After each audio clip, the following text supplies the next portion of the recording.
Hi, how's it going? This is President of Comic from YouTube. I'm here to do a read along with up to Benight and Beguile, written by John Philip Court.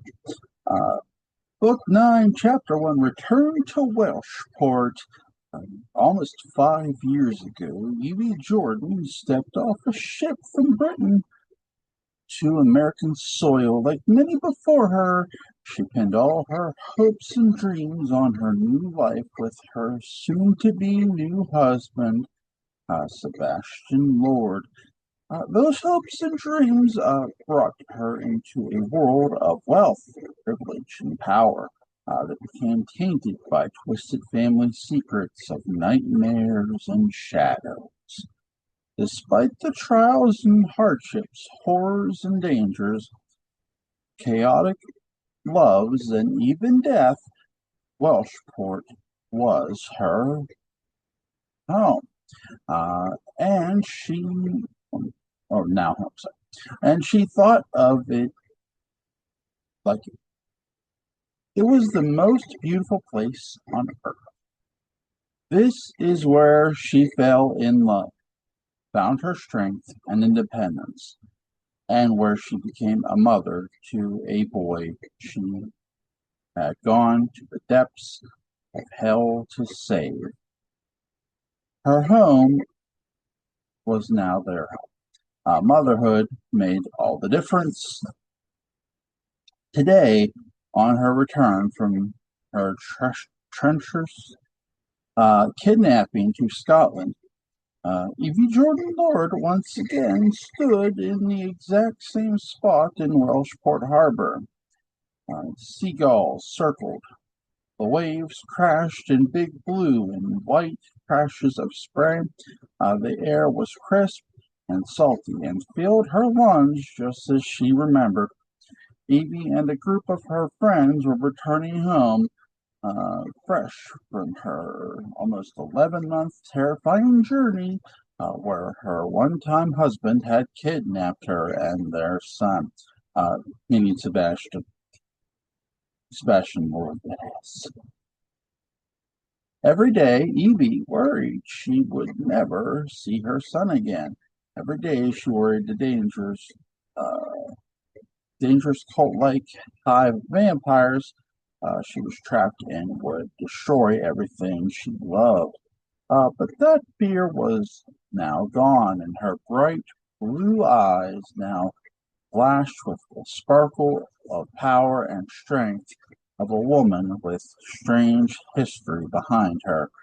She was a survivor of things unimaginable. No evil could break her down, not ever. The flash of her own past put new meaning into her turn this time around. This was a return to state her claim on her child's status inside the calamity of the family tree he belonged to. Evie was now more than ever stronger than she'd ever been. Yes, because he's a lord by birth. Evie, who was just married into the family, is one thing, but Gabriel, her son, is a lord by birth. Blood. Uh, she cuddled her son, Gabriel, close as the cold ocean wind whisked through their similarly colored, honey-toned hair.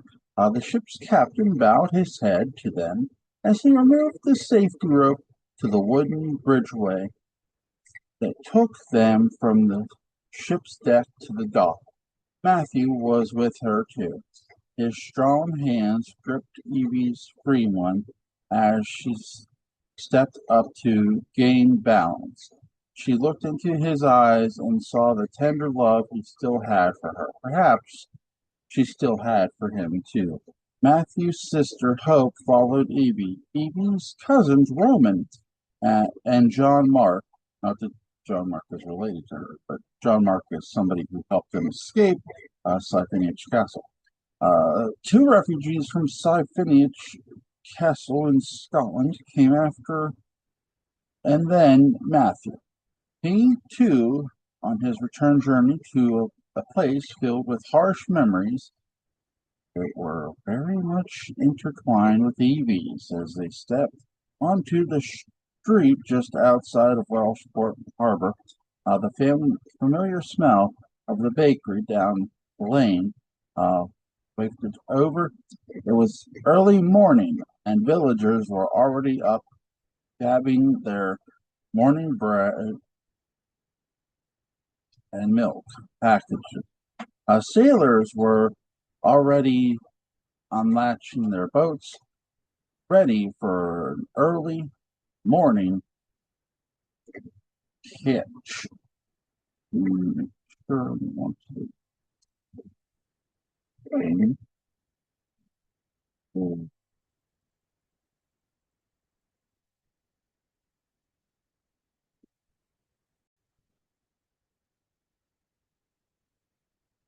Was all so familiar, yet there was something too quiet and safe.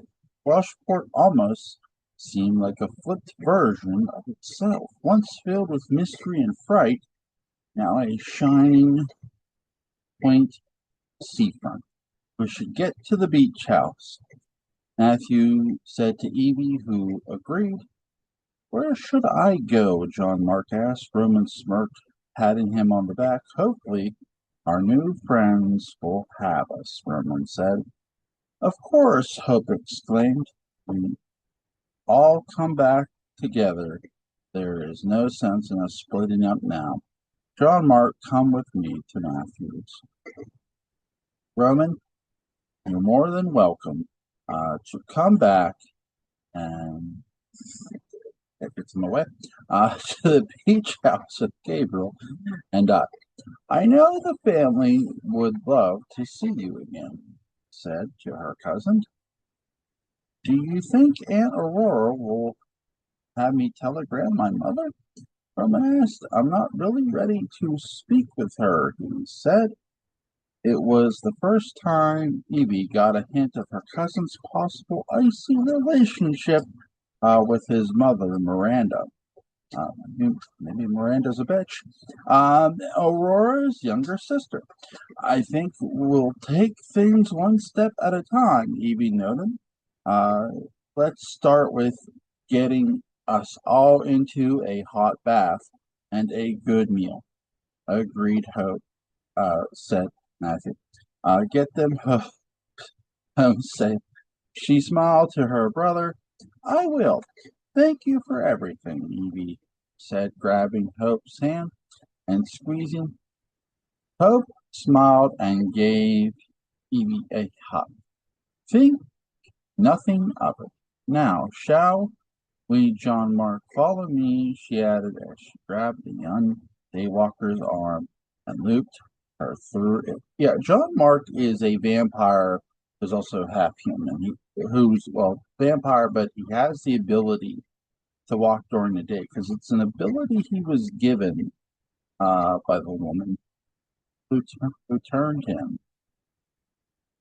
As the group separated into their own smaller groups, Fatima Braga and Charlotte Lord had been gathering items at the local market as they were about to set off for home.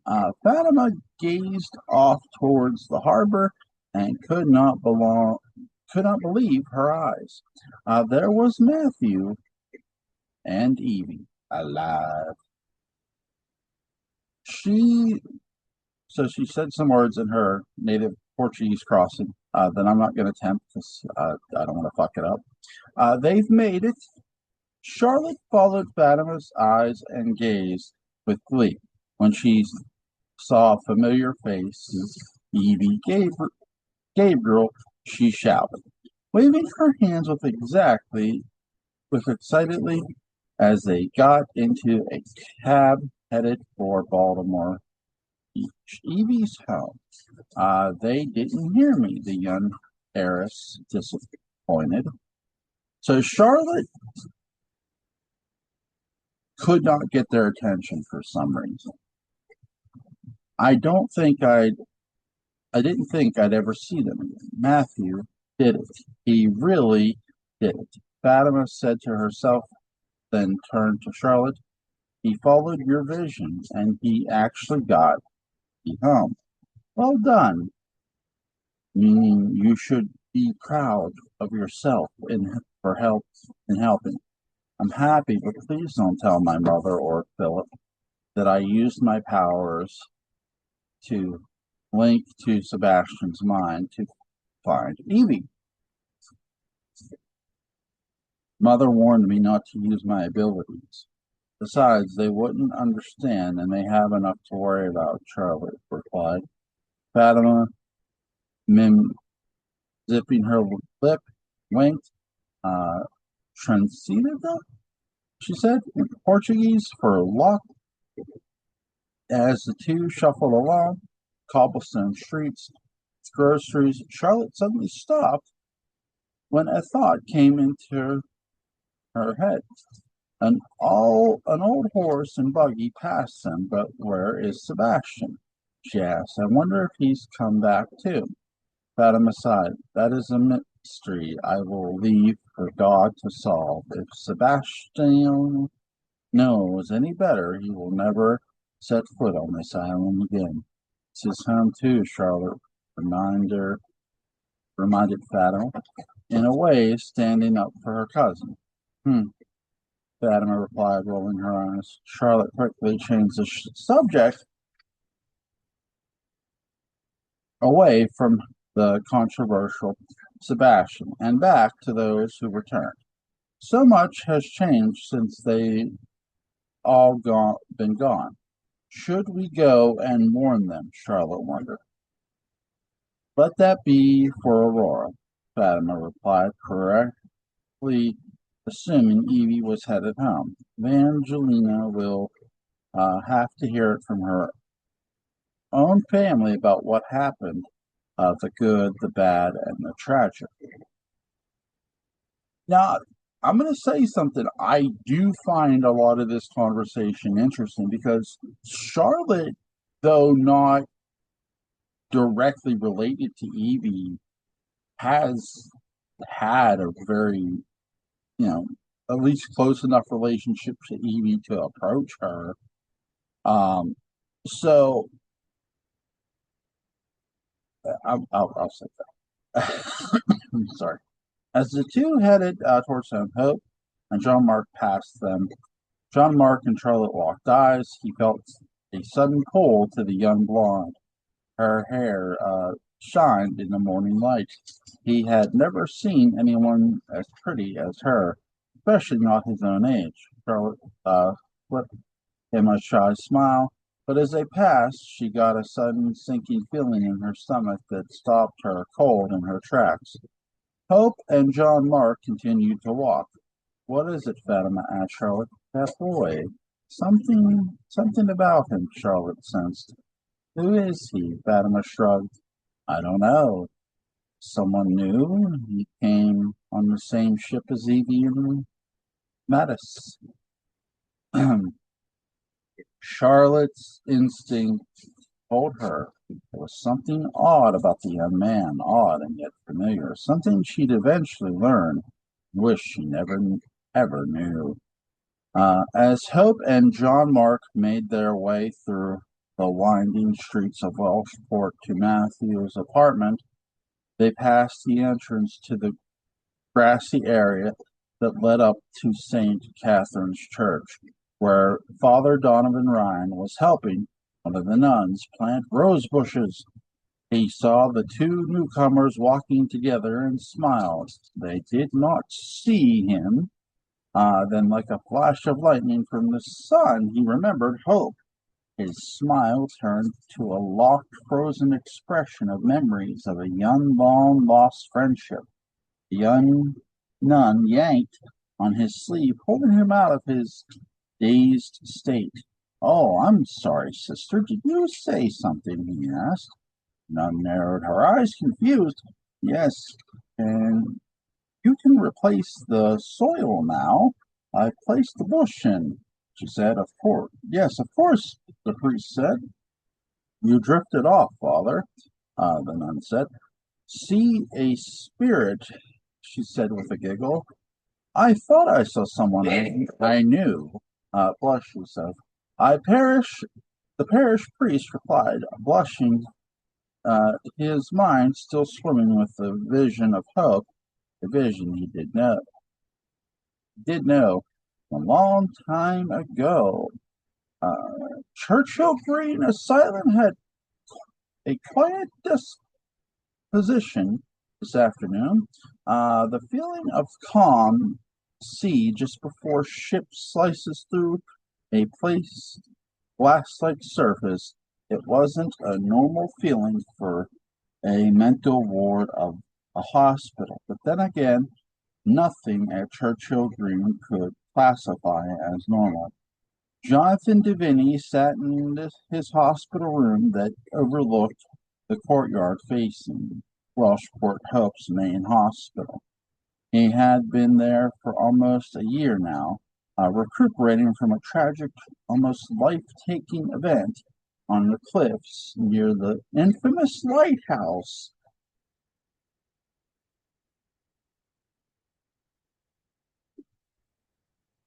Sebastian, his nephew, had saved him from taking his life. In return, Jonathan had given Sebastian information of a safe haven for those like him, thanks to his confident, coincidental friendship for decades before with Roman Ashby.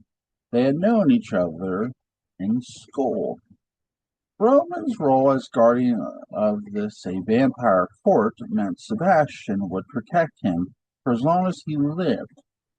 But a letter that slid through Jonathan's door flipped the entire premise on its head. Jonathan walked over to the envelope and various posts from around the world. It was dingy, marked with fingerprints from mail carriers from overseas and sailors who carried it to this point and into the village, and unmarked mail bags that smelled of the ocean and its musty deep.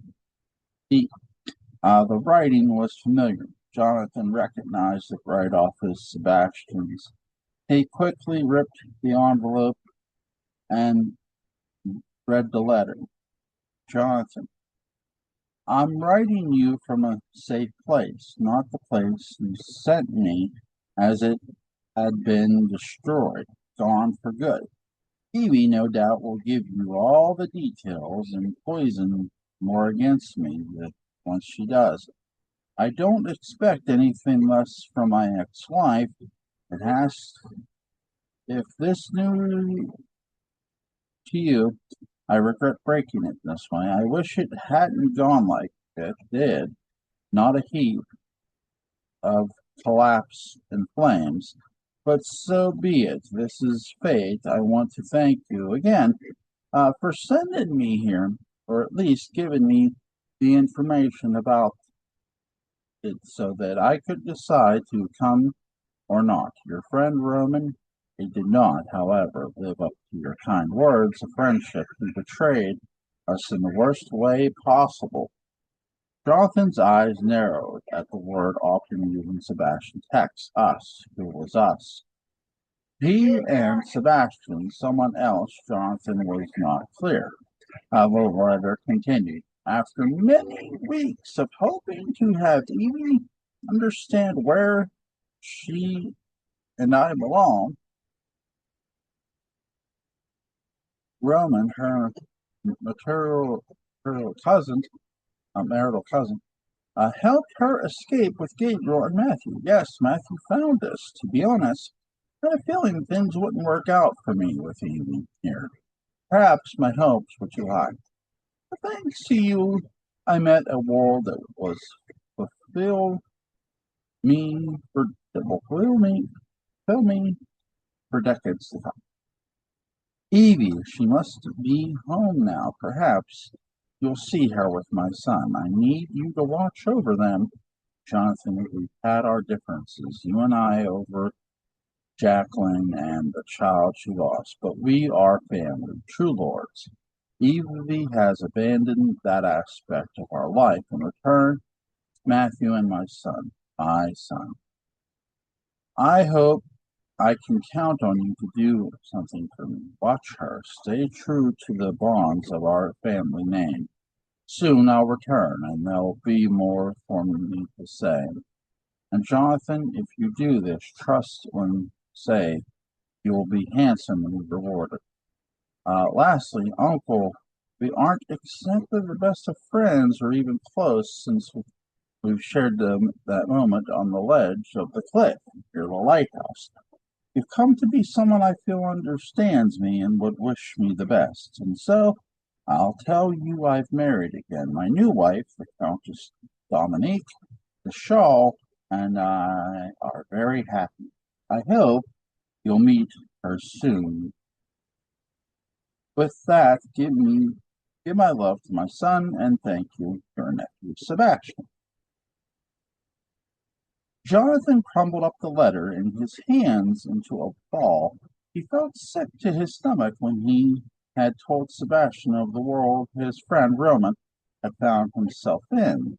He had never ever intended Sebastian to take his family with him. The idea Jonathan thought was that Sebastian would go there alone, stay forever, and leave his family tree of his cursed life. Many characters in the story you'll see have their own agenda, which is really, really great. And most of all, leave Jacqueline's hungry gaze. Aside from that, Sebastian asked troubled him to watch over Evie, to be Sebastian's proxy. Ghost felt strange to him, but could also be quite lucrative if he pulled it off in the right way. As these thoughts built in Jonathan's mind, a nurse walked in. She had medication for him, the only medication that kept Jonathan's mind clear, and in one piece, it was the only way he could live now, even if that were still behind the walls of an asylum. The nurse, 1 second, kept Jonathan's mind clear in one piece. It was the only way he could live now, even if it were still behind the walls of the asylum. The nurse noticed the bottle of letter now on a desk. Shouldn't leave garbage lying around, she said, pretending to throw the ball of letter into a wastebasket, but putting it in her pocket. Your meds, she added, handing him a tiny cup. Jonathan knocked back the medication without water and swallowed hard. You have too many rules, Jonathan joked. No, they're not mine. They're your doctor's. And if you ask me, they've been wonders for you. They've done wonders for you. He's asked me your progress. I've given you good marks. The nurse smiled. You always do, Jonathan. And as he pulled the nurse into a long kiss, her clove-toned skin began to fade into an immaculate color of warm caramel. Her hair, those dark locks of honey, burned into a deeper, beautiful chestnut brown. Her eyes, like the color hazel, now vanished into a dark, warm amber, like autumn. The nurse was transformed into the shapeshifter witch, Jacqueline Gray. They had reunited. Do you think they'll ever get out of there? He asked her after their passionate kiss turned her back into herself. It'll be soon, I hope, so that we can move on with our lives together, she replied. Dr. Pascal trusts you. I think he'll listen to you if you suggest that I leave soon, he said. She scrunched her nose. We'll have to be careful. He's not like Dr. Ward or even Dr. Nick Jordan. He's a true psychiatrist trained on the mind. Any kind of game will be like looking through a glass window. He'll see right through it. Give it time, Jacqueline said. My magic is hindered thanks to Mary and the witch counsel, so I can't snap and make things the way I can like I used to have. Be careful how I use it, she reminded him as she straddled him and sat.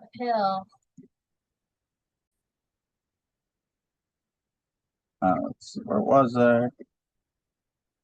Thanks to Mary and the witch council. So I can't. No, okay, whatever. I know. I'm just glad we found each other again. I want to start fresh, he answered as her arms around his neck. So the new doctor you're hearing about was actually hinted in the previous book, uh, and he's a lot more psychologically able than Dr. Jordan you're hearing. So that makes things very difficult for Jacqueline, who doesn't really have the power she had. She's still a witch, so there is that. She can still transform, but again, she can't mess with this guy's mind. For some reason, does he have powers of his own? I wonder. Not saying he does. They pinched in for a kiss, passionate and free of inhabitants. Finally, something in her told her he was the one, but it did help that Sebastian was gone far away to parts unknown. She could finally focus on finding her own happiness, albeit with a mental patient, as it were. I have to go, she whispered as her whole body transformed quickly back into the nurse. She kissed him again and adjusted her name tag, reading Isabella, and quickly left the room back to work behind her pretend face. Now alone, she dipped into a quiet side office that had yet to be filled with a staff member. She pulled the balled-up letter from Sebastian to Jonathan from her apron pocket and flattened it on the empty desk. Her eyes scanned quickly, reading it what her former lover had told her current husband. When she was finished, she lifted her head and stared out the window facing the main hospital and the village beyond that, her mind digesting what she had just read, Sebastian's request for Jonathan to be Sebastian's eyes and ears around Welshport when it came to his family. Then the gut punch admission he was married to someone else, yet another woman clouding his mind away from her. Her heart sank, but she had to be realistic. Sebastian was not hers, and in truth, Jacqueline learned that hardest way. He would never truly be hers, not now, not ever, and especially not when Evangeline Jordan Lord still walked the earth with breath in her body. Jacqueline couldn't help but smirk at this, knowing that no other woman would ever truly have Sebastian's heart like Evie did. Good luck to the new Mrs. Sebastian Lord, she whispered, her voice sarcastic and going to need it. She crumbled up the letter again in her hand, and it suddenly ignited into fire when she opened the burning paper and turned to ash. It floated up from her hand into the air and slowly dissipated into then her air, like her love for Sebastian. She dusted her off her hands. Uh, the empty office inside of Churchill Green. Her life, like Jonathan's, would now turn a new page. At Evie's house at Belmore Beach, Aurora Ashby Jordan flicked uh, through the pages of a book she was reading by the heart of the warm her on the cool afternoon. Her mind was trying to focus on the story, a tale of loss and heartbreak, and the reconnection of a loss. She could identify with its story in more ways than one, especially in her own life in the last 9 months. Right as she licked her fingers to peel one page from the next to move on, a car drove off in the front, drive spewing pebbles into the wall. Aurora had been too focused on her story to notice the car drive up. She looked out the window and saw no one. Then a knock at the door. A taxi, she thought to herself as she went to the door. And pulling open the lily-white door, a beam of light hit Aurora's eyes from the sky just above the ocean in the distance. Her eyes hadn't adjusted yet when she heard a familiar voice. Surprise! It was Evie in the flesh, with Gabriel in her arms, Matthew at her side. Aurora yelped with glee and yanked her daughter and grandson in her arms, holding them tightly, not wanting to let go, or even for even a second. All the time that had been gone, she knew Matthew had gone to find them, albeit discreetly. She worried, for then day and night she wished she could try. She wished she could use some of the telepathic service to get them. Something, anything, but never had the chance. Oh, my sweet darlings, please come in. Why would you knock at your own door? Laura said as she pulled Evie in her hand into the front parlor of Evie's own room. We wanted to surprise you, Evie said, her face lighting up to see her house again. Then a fourth person walked in behind Matthew, and an even bigger surprise, Roman Ashby, Aurora's nephew, son of her sister Marissa. No, Aurora said with a grin, it can't be Roman. Oh my God, is that you?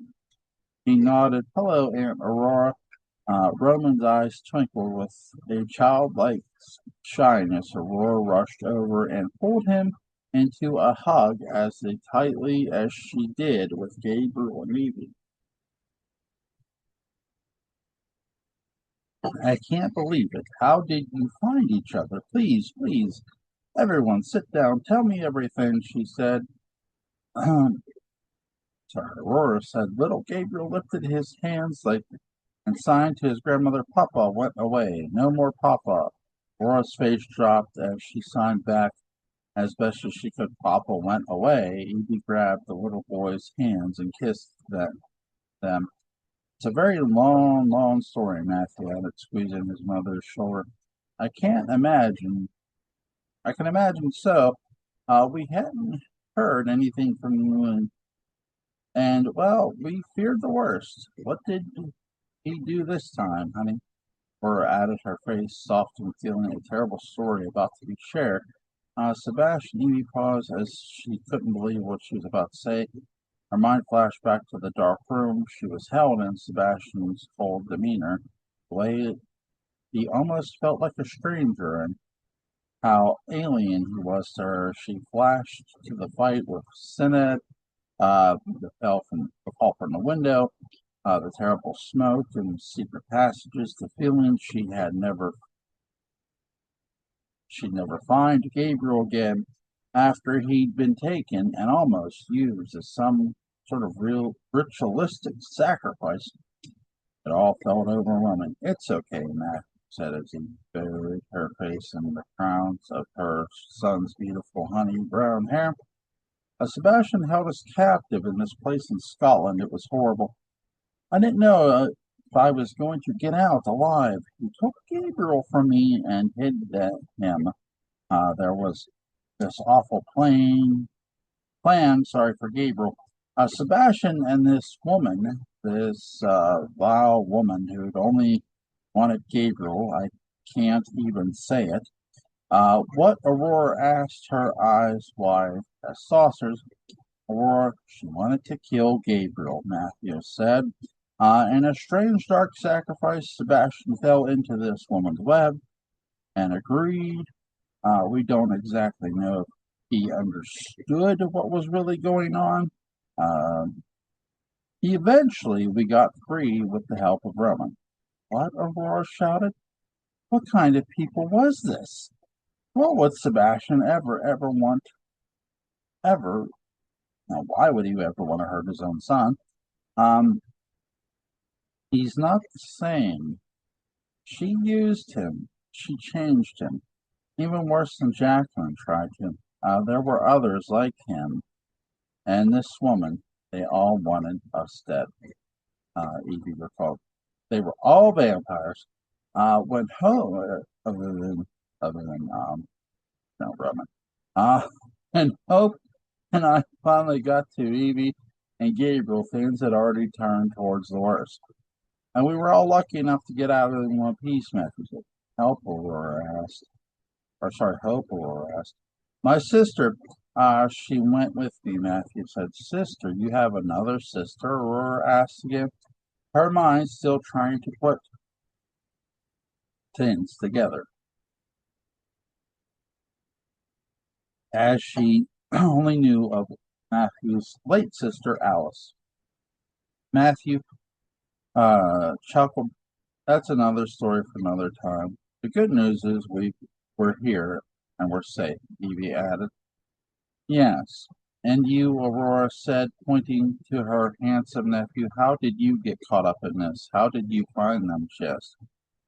They found me, he said, his warm, dark eyes sparkling with happiness to be back with his family after Uncle Richard died and all of you left things in England. Yeah, very complicated for many of us, including myself and my mother. So when Phoebe found me, I was living there in that place, working, so to speak, for years. The family that I owed money to had me working it off in that Scottish mansion, a castle really, and I had to be there doing things for them and with them. I'm not proud of what I did, not a thing, but I owed them a lot of money.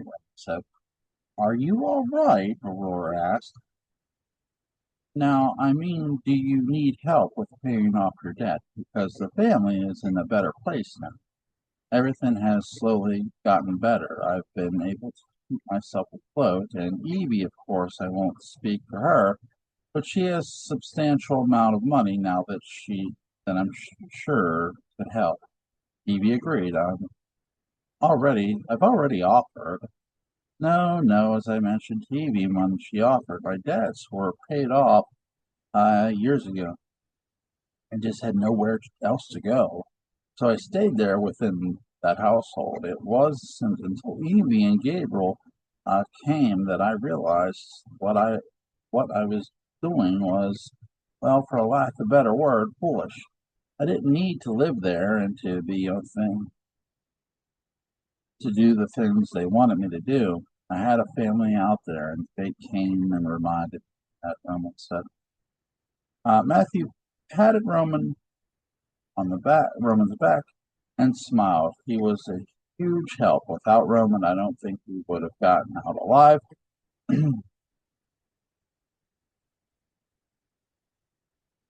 What I don't understand, well, there's a lot I don't understand, but all this, and maybe that's for the best. But what are the odds that Sebastian would find you there? It seems so deliberate, Laura asked. They all turned to Roman, who seemed concerned. He shrugged. Random luck, he said, lying. He wasn't sure he should reveal his former friendship with Jonathan Davini, who was the person who sent Sebastian to Scotland and to Finnish Castle. Not yet, anyway. So we as audiences get to learn that Roman uh, knew knew Jonathan. Oh, I think we actually learned that before. But interesting. But again, I do, if I remember correctly, I don't think Roman knew Sebastian was married to Evie. And I don't think, no one knew, even Jonathan had said this in this chapter, no one knew but Sebastian that he was going to, at least from this side of the standpoint, Roman and Jonathan did not know Sebastian was going to take Evie with him.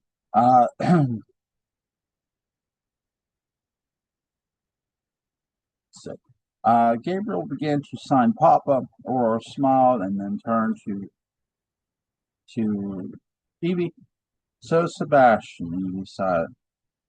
He's alive, but he's no longer the Sebastian I hoped would fight those dark tendencies. He tried, I'll give him that, for years. He tried, but I think now it's over. He's fully given himself to the thing he become. I don't know if we'll ever get him back. Did he trust you, Aurora asked. No, no, not at all. Physically, at least. Or, sorry, psychically.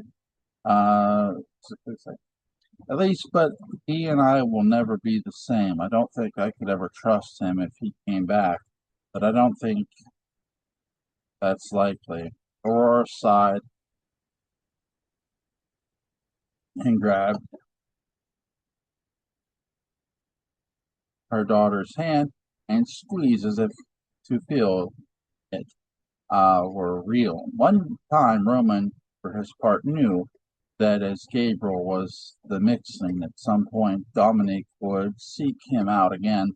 The child was one of a kind, as far as anyone knew, and her hold on life would not last forever. The powers from the dead count transferring to her would last, but Dominique's lust for control over herself and the curse laid on her would most certainly give her hope to find the mixing again. uh, Using Sebastian's love for his son would almost guarantee their return here someday. Matthew, I don't know how to thank you for putting yourself in danger, Greavy. I know that Roman would have helped Evie, but I'm sure you being there to help made all the difference, Aurora said. Like I've always told her, Matthew said, turning to Evie as their eyes met, I will always protect her, no matter what. I just feel it in my heart that that's what I am here for. Evie's eyes welled with tears. She swallowed it hard. It was a feeling of guilt for having pushed away someone who loved her so much. She wanted to be an independent person, following her own passion and her own life with her son, but she didn't realize that that didn't mean she had to push Matthew away in the process. He wasn't the type of man who would make her choose between her and independence and love. He of all people was the kind of man proud enough to let her do her own thing and yet love her. She saw him now selfless, kind of generous, a man that could truly be a good role model for Gabriel, a man who could teach him to be a stand-up person, honorable, gentle, compassionate, and fearless.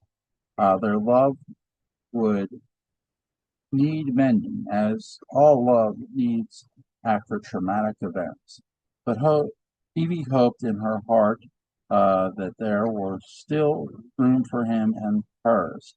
Matthew, of course, would always be there, and her when it was ready. He saw her at his person alone. Come, let me get you all something to drink, Roman. We will help you in the kitchen, Aurora said, a surprise to Roman. Oh, of course, of course. As Matthew and Evie settled in the parlor with Gabriel, Aurora and Roman stepped into the kitchen. It was only a room over. She cleared a tray that had a large vase from the roses in it and placed a pitch of cold, uh, cool tear and some sparkling glasses. She grabbed a lemon and began to cut slices and place them on a perfect white plate. Is there something I should add to the tray? Roman asked, trying to figure out why Aurora would ask him to help with such an easy task. No, Aurora smirked. I wanted to speak with you alone. Your mother. I know you haven't spoken to her in a very long time. She told me, will you tell her you're here, or asked her sister Marissa, of her sister Marissa. Roman bowed his head. He wasn't sure he would.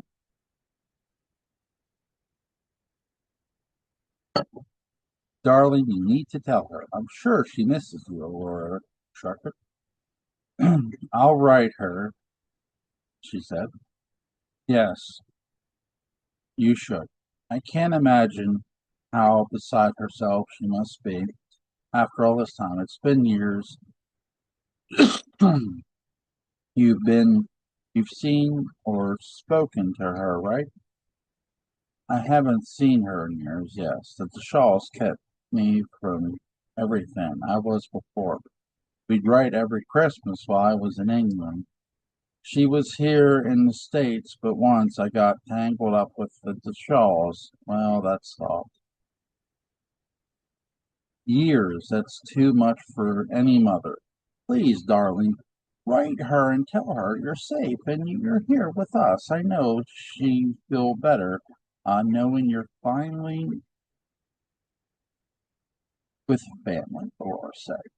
I will, Auntie, he replied as she handed him the tray with tea and lemon and slices. Wait, she said as he turned to go back to the parlor. Your father, have you told him you're here? Rowan's face froze. He hadn't seen his father ever.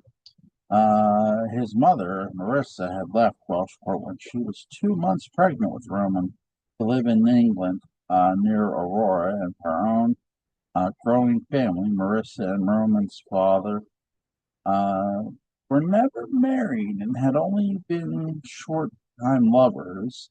The man had known Marissa, gave birth in England, but never imagined the child was his. She was married at the time, and he was starting a relationship with someone else. They were having an affair. Aurora had always known the truth, and Roman's father's identity Roman knew too. But no one ever told the father this was Roman's first time back in America since he was 2 years old. He'd only come once to visit his late maternal grandparents who lived in Boston, but he'd never been to Welshport. Are you going to reach out to him? Laura asked. Roman froze again and wasn't sure how to reply. Laura sighed and patted his cheek with her soft hand. One thing at a time, she said. Yes, I'm sure that's what he's thinking too, or maybe not. Who knows? I feel like Aurora is like, "Hey, are you gonna do this?" Um, like, lady, I just got here. Um, Back in the parlor, Gabriel had gone down for his mother from his mother, gone down from his mother's lap. Was playing on the floor with a newspaper he had folded in on the coffee table. He was pulling it apart and throwing page after page all over the place. Matthew shook his head and grinned and began to help Evie clean it up when he came face to face with the shocking headlines on the front page. Evie looked. He had showing showing her Churchill. Evie gasped as she read the headline about the divisive mayor of Welshport, and she recalled what Matthew told her he saw outside of Churchill's home in the middle of the night.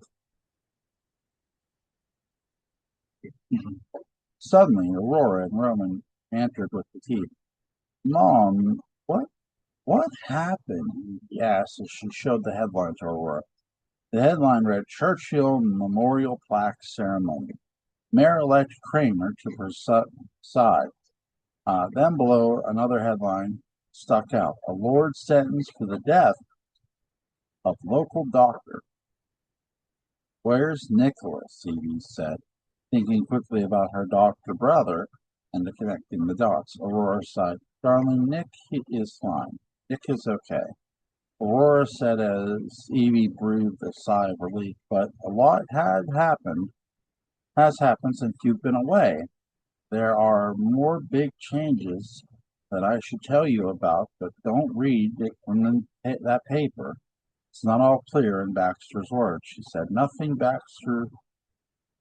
Baxter's way of embellishing in his column. Yes, Baxter Murphy uh, is a piece of shit. Uh, who, who, uh, who's a member of the media.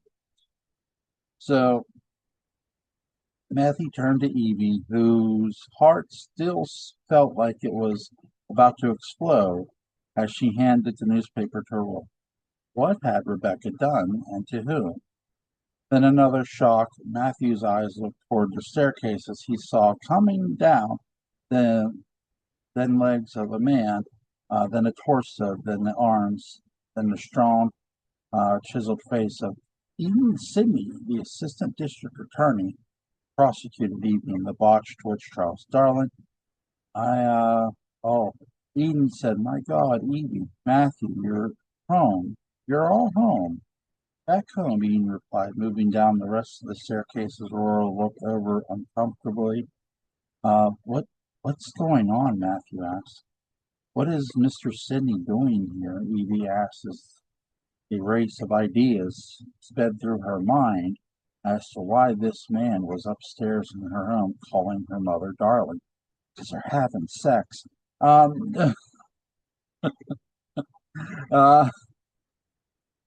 Generally, that's why you call someone darling.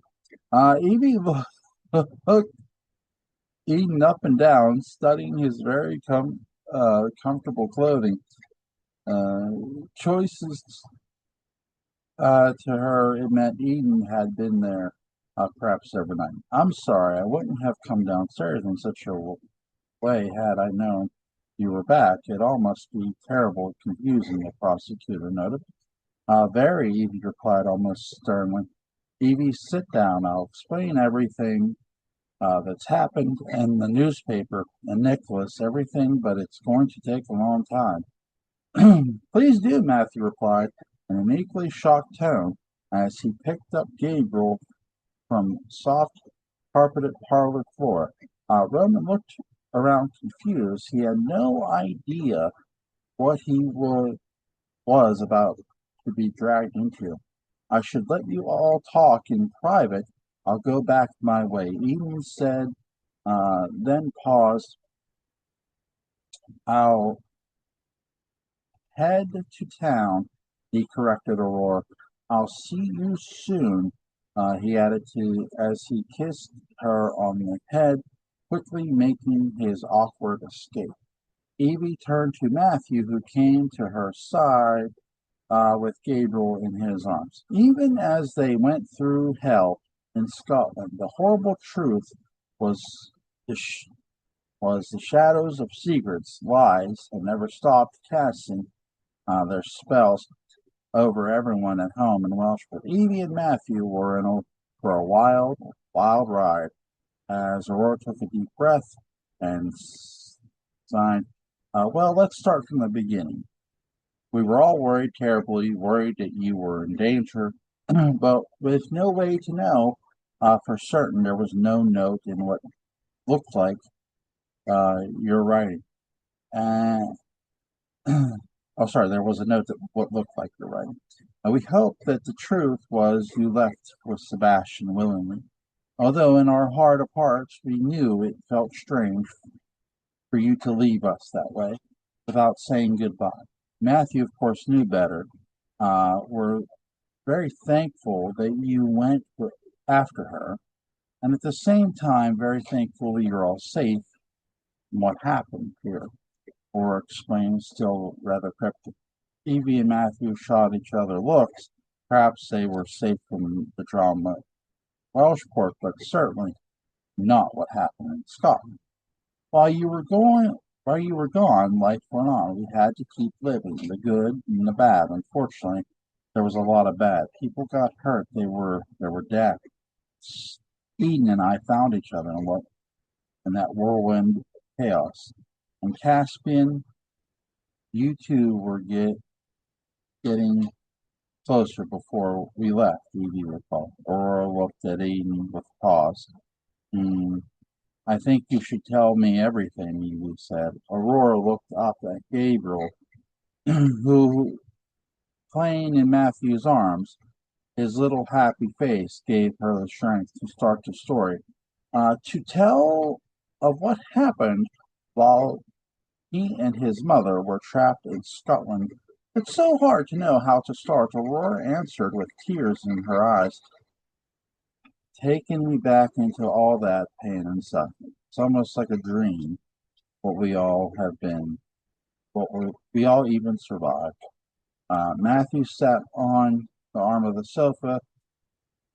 Evie was sitting on that face her mother, one arm holding Gabriel, the other searching for Evie's mother. Just start from the beginning, like you said, the whole truth. Just remember, it's all over, and you're safe here with us, Evie noted. Beginning to worry, she said, sensing her mother was about to open up a Pandora's box of truth. Aurora sighed and began. As Roman walked over and sat next to her, his hand on her knee to comfort his aunt, who was visibly shaken on having to recount the shocking last few months of their lives. You're right, Matthew. I'm here. I'm safe. I'm alive. And truthfully, I have Eden to thank for that because I, I could have been gone. You see, it started shortly after Matthew left town and left in town search for you. All the lies, all the betrayals, and yes, the deaths. Aurora finally began to tell the tale of what happened in that time they were gone in Scotland. This would be a tale of unimaginable horrors, led to shocking depths, a trial of broken hearts, and most shocking of all, fall of the Lord Empire. And it was for 5 generations. That is the beginning of the first chapter. So we're going to come back and learn what happened. What a cliffhanger, right? Very, very, very good. I really so I have a little theories here with my the only people to sort of interact with Charlotte is Fatima. And the only person to see her is Fatima and John Mark, who's a vampire. And Fatima does have abilities. I kind of wonder, is Charlotte a ghost? Um, I'm not saying she is, but that's sort of because nobody heard her. It's like they ignored her, and it's not them. I can't see in all of them ignoring her. But again, John Mark did too, but yet they caught each other's gaze. So I'm really curious to see what happened because again, you have somebody twisting a narrative too, with Baxter Murphy, a piece of shit. So, and Jacqueline's still around and has some powers, so she's not completely powerless. So we'll see. We'll see what happens. Link to Benight and Beguile will be in the description box. Go check it out if you haven't read it already. Really, really interesting.